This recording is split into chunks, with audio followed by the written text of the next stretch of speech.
Assalamualaikum dan salam sejahtera. Pak kata pepatah, tak kenal maka tak cinta. Oleh itu, izinkan saya perkenalkan diri. Nama saya Siti Fatimah Aisyah binti Azri dan tahun ini usia saya menjengah 12 tahun yang di mana saya mewakili SK Bawang Pitas. Pada hari ini saya berasa sangat teruja untuk kongsikan cerita menarik dari sebuah novel yang bertajuk Menjejak Kaki Pelangi. Dalam novel ini bukan sahaja terdapat alur cerita yang menarik, tetapi latar belakangnya juga menjadi faktor saya memilihnya. Nak tahu? Ayuh dengarkan. Buku ini dikarang oleh seorang penulis perempuan yang bernama Rasmi Linggang yang merupakan guru bahasa Melayu saya sendiri. Jalan cerita novel ini juga sangat menarik kerana mengisahkan tentang seorang remaja bernama Anissa yang berusia 17 tahun.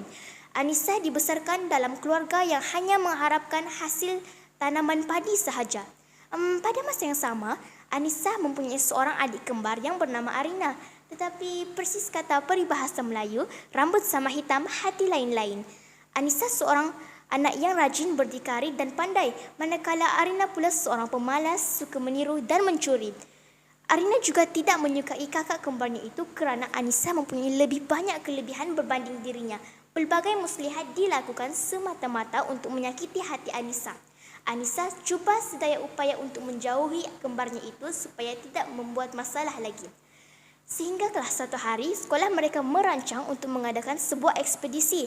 Oleh kerana mereka terpilih, mereka perlulah membayar yuran sebanyak RM50 setiap orang. Oleh kerana sikap berdikari Anissa yang begitu tinggi, dia pun melakukan beberapa kerja sambilan seperti memungut pinang serta meracun rumput walaupun perjuangannya ini ditentang habis-habisan oleh ibu bapanya. Pelbagai rintangan dan cabaran yang dihadapi Anissa semenjak melakukan kerja sambilan. Antaranya, dia kehilangan dan kehabisan duit kerana menghantar ibunya ke hospital dan dicuri oleh Arina, difitnah dahsyat oleh kembarnya serta malapetaka terburuk dalam hidupnya apabila dia dipukul oleh ayahnya kerana dituduh mencuri buah langsat. Mujur sajalah waktu itu, seorang perempuan yang bernama Makcik Nema menyelamatkannya dari terus dibantai amarah seorang bapa. Namun berbekalkan usaha seluas lautan, semua halangan ditolak tepi. Dia masih tekun mencari wang ekspedisi dan mengulang kaji. Arina yang memainkan peranan seperti watak syaitan itu sangat gembira melihat kakaknya ditimpa musibah tanpa sedikit pun menyumbang rasa simpati. Sehinggalah suatu hari, Arina mengadu sakit perut. Rupanya Arina menghidap penyakit appendix sehingga perlu menjalani pembedahan. Di sini terjentiknya rasa kesal Arina kerana Anissa sanggup menjaganya dari pagi ke malam walaupun SPM hanya tinggal beberapa minggu sahaja lagi. Namun dia tahu kesalahannya itu tidak berguna kerana perkara sudah terjadi. Hanya perkataan maaf yang mampu dia zahirkan kerana dia tidak tahu lagi apa yang harus dia lakukan.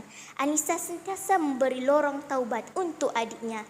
Berkat kegigihan dan bijak mengurus masa, Anissa akhirnya memperoleh 9A dalam SPM. Inilah kejayaan yang dia dahagakan.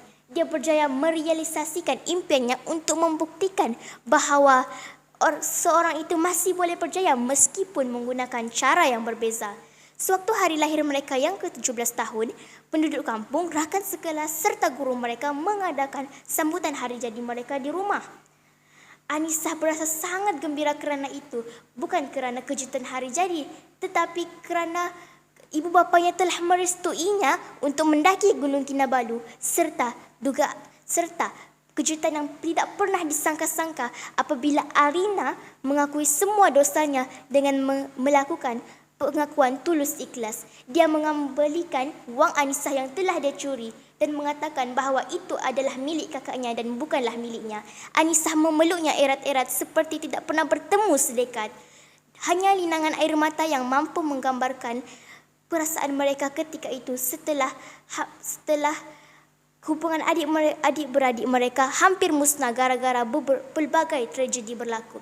Pengajaran dari cerita ini ialah tidak semua sesuai dengan alur cerita, kadang takdir memiliki jalannya sendiri, sehingga ikhlas menjadi pilihan terbaik. Meski penuh dengan air mata, kerana tiada hidup tanpa masalah, tiada perjuangan tanpa rasa lelah, tetaplah bersemangat sampai akhirnya Bismillah menjadi Alhamdulillah. Sebelum mengundur diri, ingin saya katakan bahawa novel ini sangat bagus dari segi penceritaan dan nilai-nilai murni yang wajar kita teladani. Sekian, terima kasih.